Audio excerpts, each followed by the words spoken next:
Hello, and welcome to another episode of Stu and the Nunn, an online radio show and podcast focused on national security, policy, politics, and selfless service. We're here to give you an honest opinion, a different perspective, and hopefully a few laughs. We do this by not only interviewing guests, but also sharing our own perspectives and asking you, the listener, to interact with us on our chat room, via our Facebook page, and of course, on Twitter. Keep it funky.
All right, everyone, welcome to another episode of Stu and the Nunn. Loving that Warrior song, just got to play it a little bit.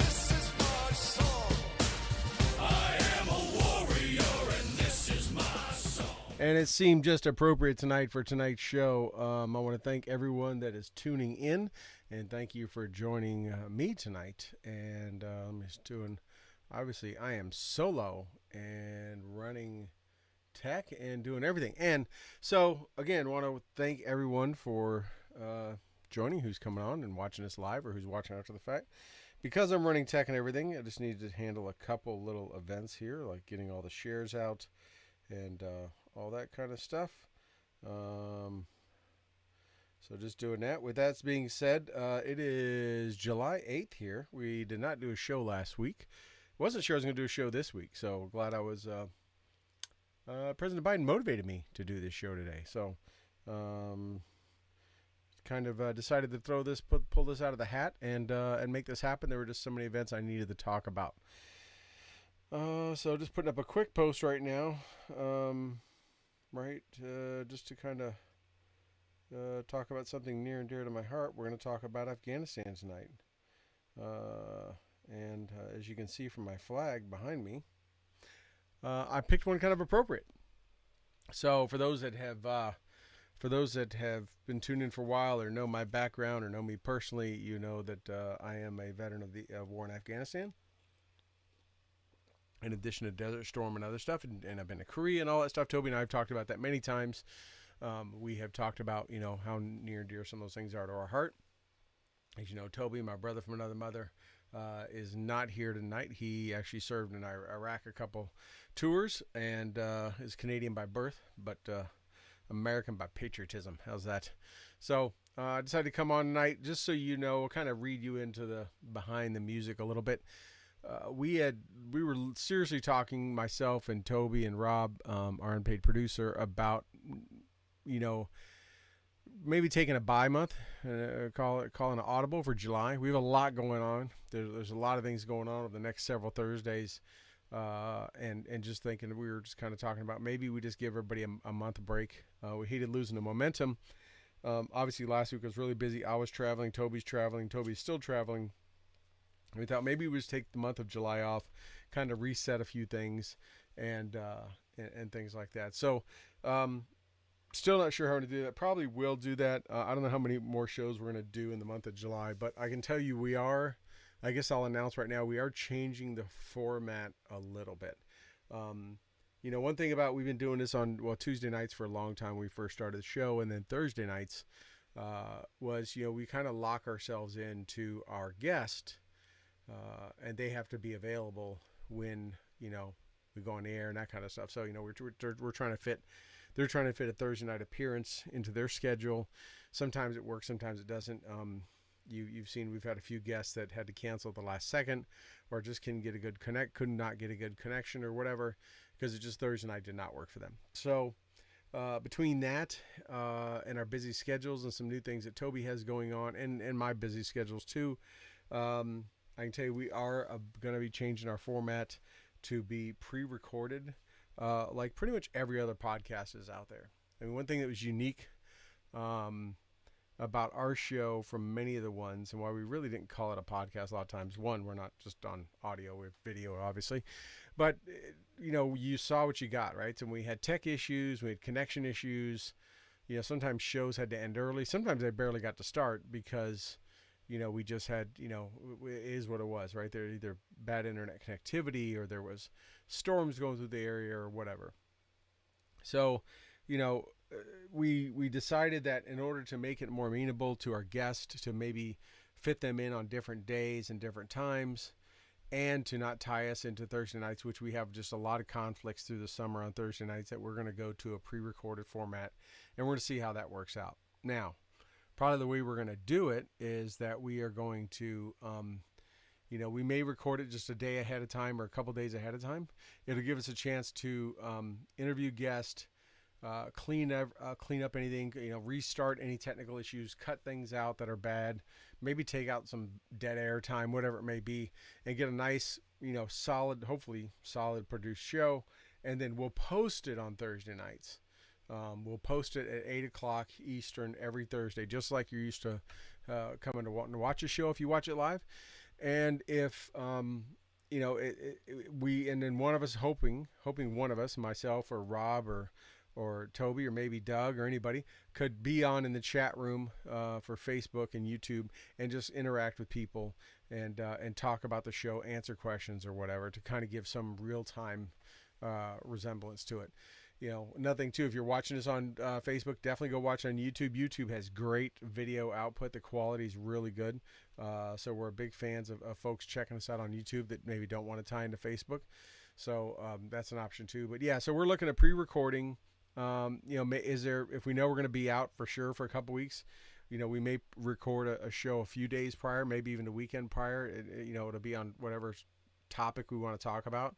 It may not be current as of that day. As you know, a lot of our Thursday shows, we're pretty much covering events that happened during that day, because the news was changing literally within 24 hours every day. So, we may not be covering that kind of stuff on when you see it aired on a Thursday night, but it'll be relevant to hopefully whatever the guest is we're talking to and that kind of thing. There's also nothing saying we can't do impromptu pop-up interview, streaming shows and that kind of stuff throughout the week. So, kind of like this one here. I wanted to hit tonight on Biden's announcement today, President Biden's announcement today on the pullout of Afghanistan earlier than planned, and some of the things that he said or didn't say today. So I kind of said, oh, this is a hot topic. It means a lot to me, and let's get on the air and do this.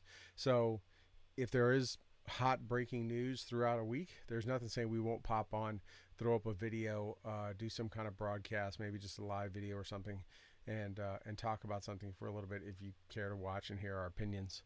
So that's what's coming. Pre-recorded, to be honest. A lot of our numbers, our stats and stuff like that, more people listen after the fact than watch it in real time. So, it wasn't, we didn't feel like it was really hurting us there. We do have a number of folks that, do watch us in real time. Some of our top fans like Doug and my mom and other folks, Mandy and so on and so forth, Rob and John Kaiser and a whole bunch of folks. But, we really got our bigger numbers were after the fact, and it really came about as, as you people share it and you share it on social media and stuff, we saw a lot of numbers come in as it kind of spidered out. So yeah, next week I have a big event going on in my house. We call it an Eagle Court of Honor. So that's going on next Thursday. So I know I won't be here. And I'm not sure where Toby's going to be. I know he's back in the States, but, we'll see where things go. Is my audio up good enough? I don't know if it is or not. My meters look a little low. Let me turn it up just a tad. Hopefully this helps a little bit. If it was a little quiet, Doug can tell me. But so again, we may try to. I think this weekend, Toby and I are going to try our first pre-recording. So you may see a show next Thursday or some other time. I think we're going to try to. It's going to be our first attempt at doing this and seeing how much effort it takes to pre-record and clean it up and put things to it. Maybe we'll add in extra stuff. I don't know. We're not sure how we're going to do it. Hey, Nick, good to see you, buddy. Thanks for the feedback. So we'll see where that goes and all that. So definitely look for a show next week. I think Toby and I are going to try to do something on Saturday. Oh yeah, Doug, you know it. And get together on Saturday and do something and talk about some kind of topics. But anyways, the point for tonight, this is weird about when I do a show by myself. It's just I have no one to pass off to, take a breath, take a drink of beer, whatever it may be. I've done a few of these over the years. I don't know how like I've been doing this 12, 13 years, something like that. This online podcasts and shows. But so I may have to pause every once in a while. But I definitely want to talk about the announcement today. And I'm going to be very transparent and honest and highlight where, things, if I can kind of think of it, where I've changed opinions and this and that. And I'm going to turn it back to 2007, which was a minute ago. I got back from Afghanistan in 2007, not long after myself and a couple of my teammates were interviewed by local Buffalo News. I was actually interviewed by them a number of times, and I was doing a lot of media outlets back then, national, international media outlets and things. But I was interviewed by this reporter in the Buffalo News about myself and two of my teammates. We kind of got back together, and this guy came and talked to us about what was happening over there. Because obviously during 2007, everything was focused on Iraq and the surge and coin, and Afghanistan was kind of almost forgotten about. Actually, really wasn't kind of. It was forgotten about. And a reporter asked me. He said, how do you think we should, what should we do? How do you think we should? Okay, Siri thinks I'm talking to her. What should we, what should be the plan for Afghanistan? What's our future there and that kind of stuff? And I was very quick to answer, and I pretty much stood by this the whole time because this was the opinion I formed while I was over there. Because what I saw was a welfare state. What I saw was a country that was completely dependent on the United States and our ISAF partners at the time to provide and give them everything. What I saw was a country, an Afghan military and police and people, but really the military and police, both of which I mentored and advised over there, that did not want to do anything for themselves. They expected us to provide everything for them. They just don't have the same Western culture or pride or esprit de corps, whatever you want to call it, where you would sit there and go, I want to do this for myself. I don't want someone to do it for me. I don't want to hand out. I want to prove it to myself and prove it to others that I can do this, that kind of thing. Like I don't need help, which, a lot of people in our society and our culture are that way. I think less so now, more than before, because people like handouts and free stuff. That's a whole other topic. But, people really I want to stand up. I want to pull myself up from my own bootstraps and do it for myself. Well, the Afghan people really, I never saw that when I was there. And I've been very close to Afghanistan for years. As you know, I've had the boohammer.com website, which is still, I have not had the cycles to get back and bring back up online. But, I've written about Afghanistan and talked about it on all these media outlets for years. And I just held the same opinion, right? They didn't have to work. There's no gross national product. There's nothing Afghanistan produces except opium. And no one wants them to producing that, right? So there's nothing. They rely 100% on handouts from mostly the U.S. and other countries like Great Britain and other ISAF partners that were, over there. So I said then to this reporter, kind of take this back a little bit to how I started this, was, I said, this was probably summer of 2007, early summer, late spring, not long after we got back. And I said, I would give them to like end of 2008, maybe 2009, probably 2008. I said, I would give them till then. I would, if I was the president at the time, I would, bring their president over, Hamid Karzai, and their Secretary of Defense. I think it was Wardak at the time, General Wardak. Yeah, it was. I got to meet him when I was over there. And just pretty much call him on the carpet and say, look, it's time for you to start. Matt, keep in mind, we had been there since 2001, obviously. We pretty much started running everything in 2002 and trying to rebuild their country. We had defeated the Taliban for the most part and all at that point. And they were on this path in 03, 04, 05. It was pretty quiet. There wasn't a lot of threats. I had friends of mine that deployed over there. There wasn't anything going on. And then, 06, it started picking back up. because things started shifting from Iraq and so on and so forth. Um, so I said, I would call them on the carpet. I would say, you got until say 2008. I think that's what I said. You got till then. Um, get your country, get your affairs in order. It's time to kick the training wheels off. Run your country. We're going to keep a presence here because look, we weren't there for, we weren't there for oil. We weren't there for anything like that. We were there because the attacks were launched on this country on September 11th were trained and planned out of that country. And I was like, we're going to keep a presence here because obviously it would be a great foothold in the region, right? Pakistan, Iran, Russia, Kazakhstan. I mean, there's just China. There's all these areas. So just like we have a base still in Korea, we have bases in Germany, we have bases all over after major wars, but we still got bases in Japan, right? That we would keep a base there. We would keep a foothold. It'd be a rotation. We'd have units rotate in, kind of like you do Korea, and you do a 1-year hardship tour. You would train with the local Afghans, just like we do with Koreans, Republic of Korea Army. We would do missions together, do training operations.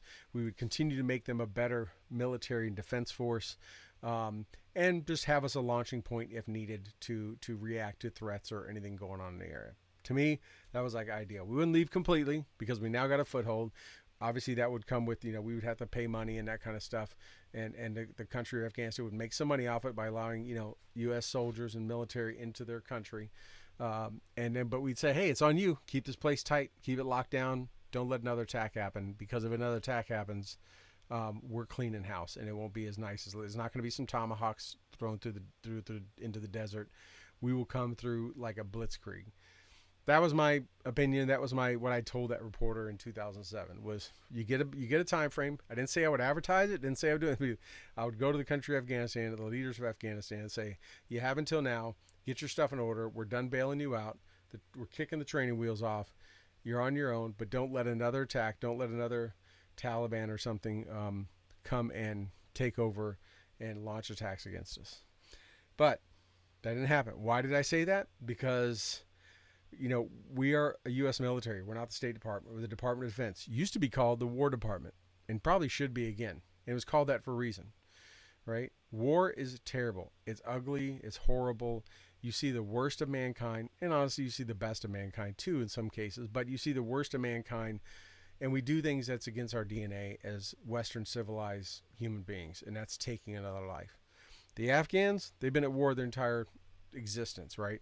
Which is much longer than we have been a country. But we have, they're used to it, but we're not. It's not in our DNA for a sane person to take the human life, to take a life of another person, right? So it was just like, we're not gonna. We don't want to stay here. We don't want to keep doing this, but we're gonna get this thing set and try to make it right. But I saw the mission the whole time being flawed. We were over there, and we were told to, at one point we would come into a village, and looking for threats and all that kind of stuff, or maybe we're coming in delivering, taking care of their animals on a vet mission, or we're coming in and passing out toys and helping dig a well and build a school. And at the same time, we may have to come back in that village and engage enemy, literally the people we handed stuff to the next day, or we were handing stuff and giving them aid and trying to make them a better place, with the knowledge and the risk that they may try to kill us on the way out of this village. Right? There was no you're either waging war and you're fine fixing and killing the enemy, and doing it to such degree that they just give up and say we're tired of dying and tired of everything being destroyed.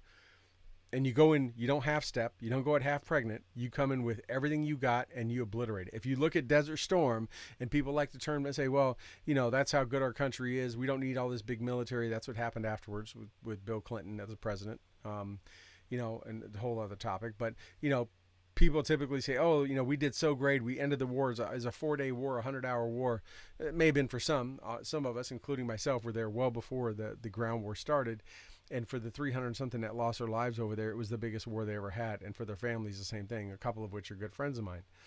So we did that. Yes, it was a quick war. It wasn't 100 hours. It may have been 100 hours of ground combat. But keep in mind, we started air war on January 17th, which is we prep in the battlefield. We were hitting targets. We were killing Iraqis as early as January 17th. So it was a couple months. But we also amassed 500,000 war fighters, soldiers, airmen, Marines, sailors, even Coast Guard, right? It was we went in. We didn't go in half stepping. We didn't send a brigade. We didn't send a division and say, "Hey, 82nd, you got this. Let us know if you need a hand." Right? It was we massed, 1st Cavalry Division, 2nd Armored Brigade from 2nd Armored, Marines, right? 1st Armored Division, all these different units, the 82nd, the 101st. I mean, we threw 500,000 soldiers, airmen, Marines, and sailors at it. So yes, it was quick. When I was in Afghanistan in 2006, there was one brigade, which is a half of a division, one brigade of 2nd Brigade, 10th Mountain. That was the only U.S. forces there. There were Brits. There were other forces. 24th IE, thanks, Doug. There were other forces that were there, but one U.S. brigade when I got there. When I left there were two, essentially a division, because the 82nd, and then they kept the brigade from 10th Mountain there. They didn't let them go back because it started getting really bad in early 2007. So we kind of went in half stepping. We were counting on other forces, and we can talk all day. And once I get boohammer.com back up, you can go back and read the stories, or just Google them. But there many countries wouldn't let the Germans wouldn't let their soldiers off the fob. The Romanians couldn't do this. The Italians couldn't do that. The only ones that really fought were us, the British and Canadians. Right? The U.S., the British, Canadians really did the bulk of the fighting, and even then, the Brits and Canadians had different directives, and they were different parts. And that was, we were in the east, really the southeast. The Americans were in the east, and the Brits and Canadians were in the south. There was a whole other part of the country that was having multiple ISAF forces that had severe restrictions put on them. So we went in there half stepping, and we weren't there to build nations. We are not the State Department. We're telling young soldiers in their 20s and stuff to go in and build governance. Build a government and institute policies in a village that lives in the dirt, farms dirt, grazes dirt, hunts rocks as their only income, and takes them to hand carries into a quarry, that are literally 1 minute out of the Stone Age. And you're saying you want a young soldiers, National Guard or active duty, to build a government, central government for them, and teach them how to be mayors and cops and police and all this kind of, and provides government services and stuff. That's not what we do. So we got stuck there, and we've been stuck there for a long time. And we've had a lot of generals, and we've had reports about Afghanistan and all this kind of stuff about, what to do. And I was not a fan of us keeping over there, because the whole time, including on the show, I've been saying, look, we're either in it to win it, or we get out, because we're just serving up our sons and daughters. And when I say sons and daughters, I can say that with personal conviction and truth, because my son went over there after I got back, unlike President Biden today, who talked about sons and daughters when he lashed back at some reporters. It guarantee, Hunter Biden wasn't over there in the shit fighting Taliban, and he was snorting crack off a Arkansas hooker or something. I don't know what he was doing, but he wasn't over there in the fight, so he can, and his other son who did serve, who's lost his life. That just wasn't his job. Right. But either way, we were sending our sons and daughters over there as cannon fodder, and without a clear mission. Right. The military works off of an objective. The operation order is, what is your mission? What's the commander's intent? What are you trying to get accomplished? Are you trying to take a hill, take a village? What are you trying to accomplish? And we truly have not had that, even though we've had great generals over there. A number of great generals that have led Afghanistan, Petraeus, and so many that have done things. The bottom line is they were not given a clear guidance on how to execute as the military does. So we've been lagging over there, and it's been spinning, and everyone's been wondering, what's our objective, right? What's our out? How do we get out? This was said by President Bush right after the attacks of 9/11, when he said, this is not going to be a normal war. This isn't going to be fast. Isn't going to be, clean like others have been. And there's a reason why he said that. When you go against a nation state, right? I talked about, we win wars like Japan and Germany and places that we've been in wars, because we kill so many of their people and destroy so much of their infrastructure that they throw their hands up and say, we quit, we surrender, we're tired of you killing everyone. Think about the bombs that dropped on Hiroshima and Nagasaki, right? Had we not done that, we would have gotten to a ground war in Japan. It would have been ugly. There's estimates of millions and millions that would have died, mostly Japanese, but, a good number of U.S. soldiers. We went in and dropped 2 big bombs, and you can, easily say wiped out the entire city's lives and infrastructure. And they said, okay, we're done. We give up. This isn't fun anymore. That's how you win wars. When you go against a enemy that is not a nation state, that doesn't even care about their own people, that is willing to kill their own people, and sacrifice them, that doesn't care what you destroy because they don't have a loyalty to that. They'll let it go. It's not an easy battle to win. So you can't destroy like cities in Afghanistan, do that kind of stuff. We saw what the Russians did when they were there, and even though they came close to overtaking that country, thanks to our assistance through the CIA and Stinger missiles, they weren't able to 100% succeed. All they did is embolden their enemy when they did some of that. However, because they killed innocent civilians, and there's all kind of history on that, right? It wasn't that they're killing an enemy; they were killing everybody. But we never got to go into Pakistan. We never could chase the enemies there. We gave them safe harbor. We gave them places to hide. We let that kind of. We never went in there saying with the concept of we are coming in to kill everything that is an enemy that poses a threat that's in our way, and we're going to wipe it off the face of this earth to the point where there's no one left to replace it. Right? We didn't do that. So we've been stuck there for a while. And I know President Trump came in 2016. He wanted to get us out of Afghanistan. He was, boisterous about his opposition to the war in Iraq, and he wanted to get us out of there. But there wasn't an easy answer because nobody, in my opinion, wanted to make the hard decisions, right? For a lot of things, the opinions back home and funding and so on and so forth, and it had went on so long that the American people didn't have the appetite anymore, right? They had the appetite in the days after September 2001 because you heard the most liberal, peace-loving Americans you knew, if you think back to that time, if you were around at the time, say, pretty much kill them all, let God sort them out, or make that place a parking lot, right? Everyone was fine as just killing everyone in Afghanistan because they were just so mad about the attacks on us. But over time, that waned, and that people weren't as fired up and emotional as they were back then. Good, bad, or different, doesn't matter how you feel about it, but it just, so the country got lost. And I was a vet there, and a veteran of that war, and I saw some of the good we did. I have great memories from some of the good we did, especially for kids that we did, but I also saw some of the terrible there, and there was many times I went, why are we doing this for these people?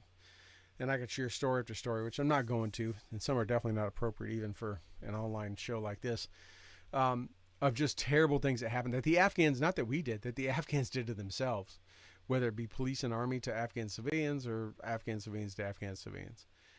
So I was like, why are we here to help these people? But like they're literally a minute out of the Stone Age. But we get there today, and earlier this year, President Biden announced that he was going to pull out by September 11th, the 20th anniversary. Now I immediately went, okay, nothing like politicizing this and using it as a moment to say, oh, look, the 20th anniversary, I got us out of there. Right. That's the way I saw it. Well, today he announced they're coming out early. He announced that the war is going to end. We're going to be out of there on August 31st. Right. A little bit early. That's good. Beat the objective if the objective was September 11th. But at what cost? So when I say at what cost, last week, I think it was last week, and I'm watching the chat too. If you guys have any questions or whatever comments, I'm just seeing Doug, but definitely, if anyone's in questions that they're just curious about something about Afghanistan or want to know something, please ask them. But he announced, last week we pulled out of Bagram. Bagram was the biggest base in Afghanistan. It was the headquarters of ISAF. It was the headquarters of U.S. forces and everything. Kandahar was big too. It was down in the south, but and that was kind of considered the birthplace of the Taliban themselves. But Bagram was our major base. It was like an hour or so, a little bit north of Kabul, which is the country's capital. And it was a monster of a base. I mean, it really was the biggest base. I went back over there as a contractor, and you could, short of just the smell and this and that, whatever, you wouldn't even see an Afghan. I mean, local, national, you never left the base. You didn't need to. It was an entire city. So last week we pulled out of there. You're talking about a base that housed all of our C-17s, all of our helicopters, tens, if not hundreds of thousands of troops from all countries: Korea, Romania, Poland, Turkey, U.S., British, Canada. You name it, all over the place. Everyone was based there. And when you flew in Afghanistan, you pretty much flew into Bagram first. And your last flight out was usually out of Bagram. Some stuff went out of Kandahar, but mostly out of Bagram. So last week we pulled out in the middle of the night. Didn't tell, apparently, what the reports are, we didn't tell the local Afghan army units in the area. We didn't tell the police. We didn't tell the mayor of the town of Bagram, whatever it may be. They got up the next morning, and the Americans were gone. They rolled out in the night, probably turned on their night vision goggles and their blackout drive, and rolled right out. And the gates were left open. We didn't even lock the gates and drop the keys off at the mayor's house. Left open. So they get up, and there are looters running through the base. And you can go online and Google and search, and there's pictures of them, picking up stuff that soldiers left behind, ammo, weapons, vehicles, and just trashing the place. This was a base that was built, like the buildings were U.S. standards, like they were civilian contracted, like you would find office buildings in the States. Cat 5 cables and phone systems and all that kind of stuff. And they were in there trashing it. So then the military and police went into I kind of, when that happened, I was like, why would we not like tell them, hey guys, I understand partially there's you have operational security, call OPSEC. Now, you're not going to tell everyone what you're doing when you're moving. But even if you just swing by the mayor's house, knock on the door, say, hey, here's the keys to the front gate. We're gone. Peace out. And just leave. That probably would have been better than just letting it, the gates wide open and truly coming across like we don't give a shit moment and we're out of here. We left a lot of equipment there, like millions of dollars of equipment, because it was cheaper to leave it there than it wasn't worth bringing it home, right? Even though we brought tons of stuff back. But what's most important is this stuff is a lot of it's end up in enemies' hands. In the last few days, the Taliban are putting up videos all over the place that they have of their like with our weapons. I saw a picture today. The Taliban like M4, MagTech mags, got some kind of ACOG, some kind of side. I saw another one with a saw. He had saw drums. I mean, it's just they took all of our stuff, and are using it now. So that's one thing. Left in the middle of the night, kind of in a crappy way. Okay, maybe nobody wanted to have the photo op of Vietnam and a helicopter on the roof of the building. So we did it the other way. We just snuck out in the night so no one had to see Afghans trying to jump on our vehicles and get, have us rescue them. And so I'm assuming I could see that being a thought, right? Hey, we don't want these Afghan civilians trying to jump on our MRAPs and Humvees and trying to, beg us to take them with us, and would have this complete, photo moment similar to when we pulled out of Vietnam, which is funny because today, when President Biden went on and had his roughly half-hour talk about in the East Room about why we left and all that stuff. He was asked if he was asked if there was a comparison to this to how we left Vietnam, and he was absolutely not. He's after parallels, right? And he said zero. He says the mission hasn't failed. The Taliban taking over the country is highly unlikely. Now that's where I had an issue. That's why I wanted to do this show. The mission hasn't failed. So when you go to war, you do one of two things: you win or lose. That's it. You don't peacefully withdraw. That's losing. It's like Ricky Bobby says: you're either first or you're last. You either win or it's a loss. There's nothing else. If you don't win, it's a loss. I know it may sound dumb. Some people are like, that's silly. But just think on that. Chew on that for a little bit. That's what it is. You don't, hey, we've been here shedding blood, giving up our sons and daughters, killing people left and right, doing all this stuff. We're just going to kind of roll on out. Just act like we weren't here, right? That's not a win. So, to say that the mission hasn't failed, then how do you measure success? I'm just curious. Anyone tell me? Let me know. What would you measure that, right? Yeah, Doug, I agree. They could drop Moabs all over the place. I'd rather we've done that than just left the base, just Moabbed everything, being like, now we're out, right? I'm sure we have some more that are expiring because we only dropped one under the Trump administration. But so he said that zero, and then he said that the Taliban taking over the country is highly unlikely. Now, why do I have an issue with that? Because I've been watching Tolo News, which is a news site that's kind of dedicated to Afghanistan and other things going on, but they have a whole section on Afghanistan. And daily, you watch reports of districts and provinces falling under Taliban control. We pulled out of the rest of the country, obviously. We just pulled out of the biggest base. I think U.S. forces are just at the airport in Kabul and the U.S. Embassy. Right? There's a report from today that 70 villages in the Sorobi district are under Taliban control. Many in Ghazni, down where I was, under Taliban control. Up near Mazar-e-Sharif, under Taliban control. Right? That are falling. The Afghan police forces and military forces are giving up in droves, and just pulling out left, right, and center, right? So to look the American people in the eye and say it's highly unlikely the Taliban's going to take over, why? They took over before and the Russians pulled out. The Afghan military and police, even if there's some good ones, and there were, it takes entire units and stuff to be loyal and dedicated and good, are giving up and running away. They did it in 2006. They've done it ever since 2006. They would give up and throw all their weapons, hand them over to the Taliban, and run away, just be glad to save their lives, rip their uniforms off, and run back home. So why is it not going to happen now, right?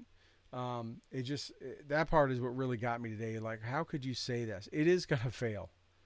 It may take a month. It may take 6 months. It may take a couple years. But when I was, Hamid Karzai was the first leader instilled by my good friend Jason Amarine, who was ODA leader of 357 that helped put Karzai in power because he brought the SF team in the southern part of Afghanistan. But, he's been there for a long time. And even when I was there in 06, 07, he was called the mayor of Kabul. He had no influence outside of the city of Kabul. It's a tribal situation, and it's all about the tribes. I'm not saying I have the answer. I'm not saying it was done, there's a better way or different one. Probably was a different way to do it. But he didn't have the influence to unite the country because they are so tribal. That's just the way they are. We're not going to change that. But to say that, the Afghan police and army are going to stand up on their own, trust me, you can go look at pictures and videos now. They have all of our equipment. They're taking it and they're wiping out districts all over the place. Like I say, I'm looking at Tolo News and it's nonstop, right? 6 policemen killed in Pagman district, right? Badghis district. There's a big fight going on right now. All that kind of stuff. Karzai says the Afghan forces are better prepared to protect the country. Afghan government vows to retake districts from Taliban. That's not it. That's not it. It's falling left and right. So when I heard that today, I was just like, how dare you lie? When there's report after report of the districts falling. What motivation does the Afghan police and army members have if they don't think their country has their back and is going to pay them and look out after them? They're not going to stay there and die for them. They want to go back to their village. And honestly, I said it in 06 and ever since, right? They just want to raise their families in peace. They don't care who's in charge. They really don't. The Afghan people have no care of who is running the show. Just let them live in peace and raise their family, and whatever happens in Ghazni, whatever happens in Mazar-e Sharif or Herat or even Kabul, it doesn't mean anything to them. I mean, I was here in 06 and we had Afghans wondering why Russians were running around with American flags on their uniform. They didn't even know the Russians had left. And that was 5 years after we first got in there, which means there's parts of Afghanistan that until 06 had never seen an American at all. We were the first ones they ever saw, and they thought we were Russians because obviously we have the same kind of look and stuff about us. We don't look Afghan. So I mean, that just gives you an idea of just how disconnected and remote and austere some of these areas are. So to think that the Taliban is not going to come in and take over everything and take over this country again, and to say that, is just asinine. And he actually, I got to say, for the first time today, I think I saw President Biden actually do a news conference where he didn't pre-pick all the reporters. I don't know who it was. I was kind of half watching it while I was working, but there was it looked like mostly Afghan and Muslim and Middle Eastern female reporters. They were like in a line in the west room, I guess, or east room, I guess, and they were just yelling questions. Like it was like the press conferences when President Trump or pretty much every other president's had, where they opened it up for questions and the reporters. It did remind me a lot of times when President Trump would get yelled at when he's going out to the helicopter and he would come over and they would just all yell over the top of each other till one of them finally got loud enough, and that's who the president looked at. All the press conferences, if you were to call them that to date, since President Biden has been in office, have been, "Hey, Bob from the AP, where you at? Yeah. Oh, hey, Mary from Reuters, Jack from Huffington Post." They've all been almost scripted and planned. Today was the first one where he just had reporters yelling over the top of each other, and they would just, and like I said, it seemed like it was mostly all women, and they were hammering him pretty hard. He got pretty defensive on it, which he's done a few times, but they were hammering him pretty hard on how can you guarantee that the country's not going to fall? How are girls going to stay in school? How are they going to be able to do this kind of stuff? And, he threw answers at there. Oh, it's going to happen. It's no problem, that kind of stuff. But the reality is it's not going to happen. If no one's going to stand up and protect and provide the security, the country's going to fall. Now, you may be saying, well, Troy, you said it back in 07 that we should just pull out in 08. I did, but I said we should keep a base there, and we should make sure we put the Afghan government on notice that don't let another attack happen to us from this country. Don't let Taliban come back in and train and do all that kind of stuff. Not pull out in the middle of the night and sneak out with our vehicles, with the headlights off and get out of there and just say, oh, well, it's all yours now. Don't screw it up, right? That's not how to properly exit. That's not how to properly give up on a war. That's what we're doing. We're giving up, right? But it's because we, as a country, after 20 years, we didn't have the heart to go in there and eliminate all the enemies. And even if we did that, it was going to be more than just the U.S. We needed the whole world behind us for that country to get rebuilt, and keep itself and have some consistency, or some viability to say, have a life to it. So for many reasons, we weren't going to succeed. We could have came in and, you saw the Horse Soldiers movie, and we did it 01, and we just come in and we wipe everyone out. Jason brings his team in from the south. The Taliban surrenders in Kandahar. They put Karzai in, and we could have been, peace out, we're done, right? Hey, we wiped out all the enemy. Here's a few bucks. We'll give you some aid, some advisors, and good luck, and don't screw it up again, right? We could have done that. Whether that have been the right thing to do or not, I guess, we can hindsight that, or everybody can speculate all they want. It could have worked out or not worked out. But we didn't. We stayed, tried to help them build a government, helped them build a country. Probably were doing it with the wrong people, the U.S. military, and got dragged in so deep that it did turn into a quagmire, like people refer to Vietnam as. And then there was no exit plan. There was no success plan. There was no way to say we went over the goal line. And we just snuck out in the middle of the night. And to sit there and lie to the American people and lie to the press, especially even press from the Middle East, and who's smarter than he is. They know more about that country than he'll ever know, as he's trying to tell them what schools are like in Afghanistan. I heard that too. I said, gee, shut up, dude.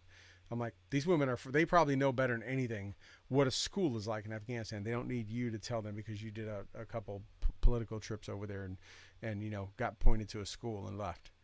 But, to lie and say it's all going to be good. They're not going to. In fact, there's one point. Oh, man, what happened to my video?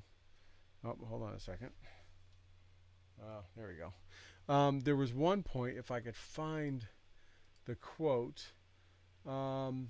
He said the mission hasn't failed. I want to say he said the mission hasn't failed yet, which was kind of a... I wish I could find that. I had that up. I don't know if someone in the chat has it, but I know I'd read that earlier. I was just trying to find it one of the articles I had. But I believe is what he actually said was the mission hasn't failed yet, which, also does not really instill a lot of confidence into anybody. It's either you believe in it or you don't. Yeah, thanks, Doug. He did. I know he said yet. But you either believe in it or you don't. And yet, give it a few weeks, give it a month, it will. I lost friends over there. I've lost soldiers over there. And I know people have lost loved ones and friends. I mean, I know friends of mine that were in the original battles in 01. Right? And... all the way up through, and my unit, my soldiers that served under me went over there a couple times, and several of my soldiers did not come back from there. They came back in a box. And I'm not saying that we had to stay, we had to do this or do that to justify their loss of life, and for many their loss of limbs and everything else. Which is why I was always saying, let's not just have soldiers going over there as cannon fodder unless we have a clear mission.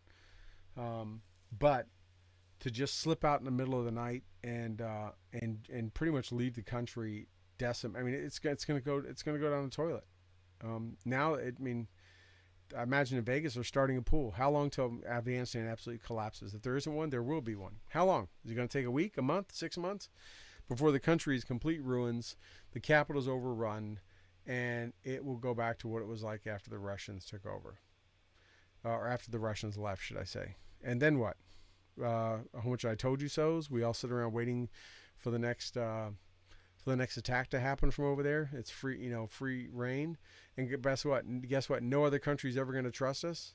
If we go in another country over there and say, "Hey, we're here to help you," we're here to. It's almost like the old Reagan quote, right?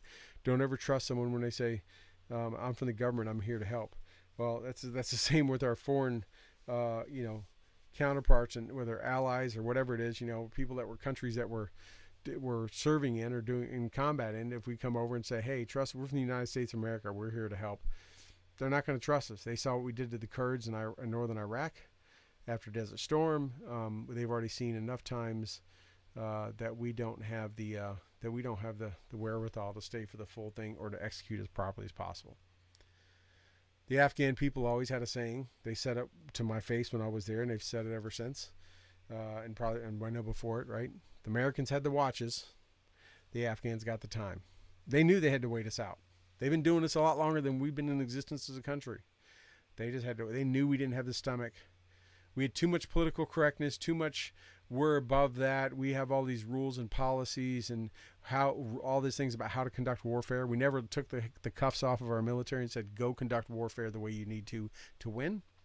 We always had too many civilians and lawyers on the battlefield, and which is you can't succeed in a fight if you have your hands tied behind your back. They knew we had that going for us. We have rules and policies and code to go by, to fight by. We don't kill innocent people. We don't, strap bombs to them. We don't do that stuff. We have a code, which is what makes us the greatest nation, but we fight an enemy that doesn't.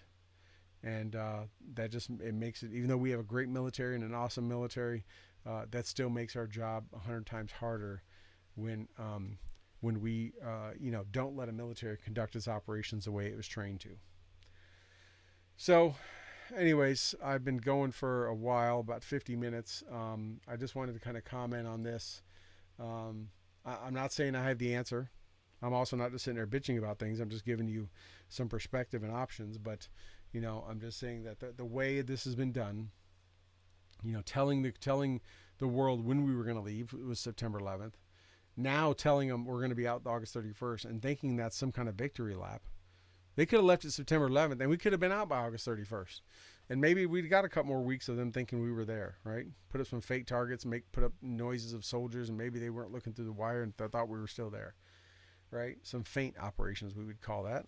But we didn't. We came out, we did another victory lap and said, hey, we're leaving early right after we just pulled out of the biggest base there is. So, if we're not in Bagram, and I don't think we're in Kandahar, and all the other bases I know we're out of, we've also told the enemy right where we are sitting. I'm assuming, I don't know for sure because I'm not over there anymore, that is, but based on what I'm reading, that's pretty much the Kabul airport and the U.S. Embassy.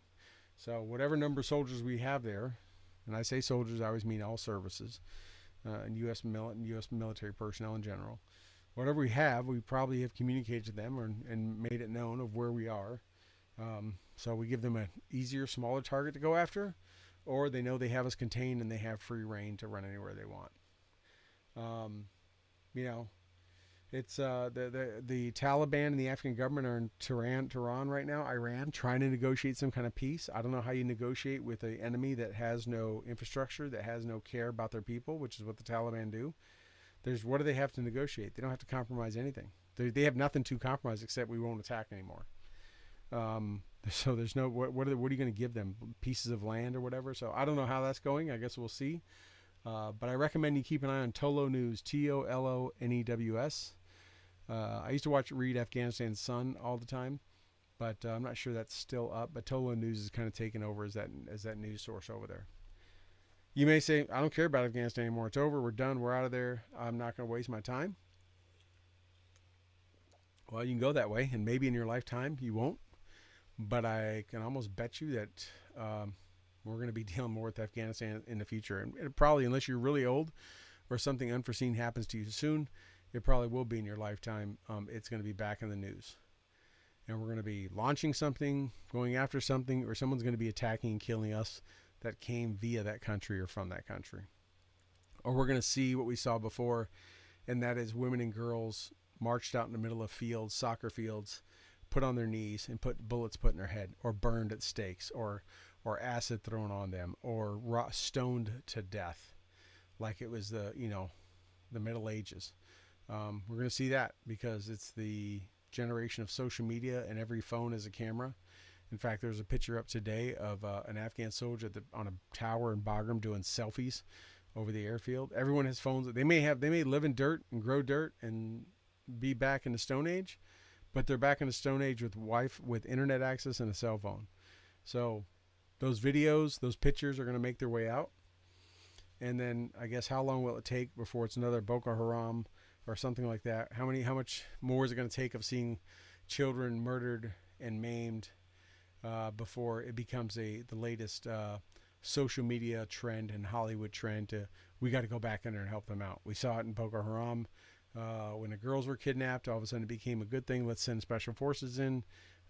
We could easily see that again if the right person with millions of followers on Twitter tweets about it and gets everyone worked up. So with that being said, let me check the chat one more time. Thanks, Rob, putting up Tola News. Again, I want to thank everybody for tuning in and listening. We had pretty good viewers and listeners tonight. Sorry it was just me. I actually didn't mean to go this long. I only meant to go about half an hour or so, but I guess like in true format, Stu and the Nunn format, we always go long, and usually half hour or so over. But again, we'll try to have a video. I think Toby and I are going to try to work together on Saturday and put together our first pre-recorded show, and we'll do that then, and hopefully have enough time to put it all together, and we'll put it up on Thursday night. So we'll have something for Thursday. I don't know what it's going to be, but we want to keep this consistent. We know a lot of people kind of put this on their calendar, and look, you've cleared your schedules, and we really, really appreciate it to always tune in on Thursday nights. But either way, we're going to try to stay consistent with that, and we'll see how it goes. And you know what? Come August, September, we tried for a couple months and it just isn't taking off, or we get a lot of negative feedback and people just, they want the live version.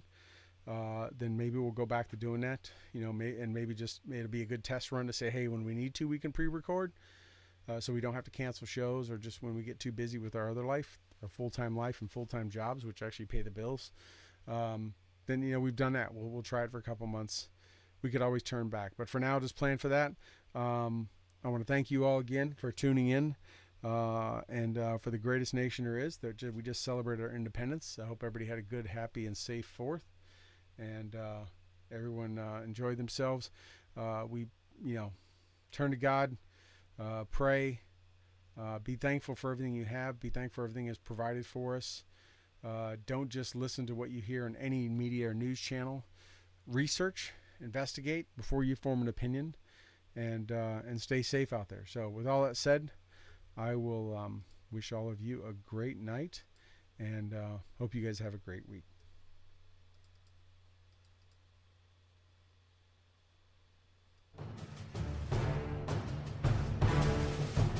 Well, that wraps up another episode of the Stu and the Nunn Show, and we hope you had as much fun listening to it as we did hosting it for you. Don't forget to like our Facebook page and follow us on Twitter. You can find all these links at stewandthenunn.com. We will talk to you again next Thursday at 8 p.m. Eastern, 7 p.m. Central. Also, we'd like to thank our sponsors, Commodity Outdoors, Veteran Outdoors, Enlisted 9 Fight Company, Warrior Media Solutions, and BooHammer.com. Thank you again, and have a good night.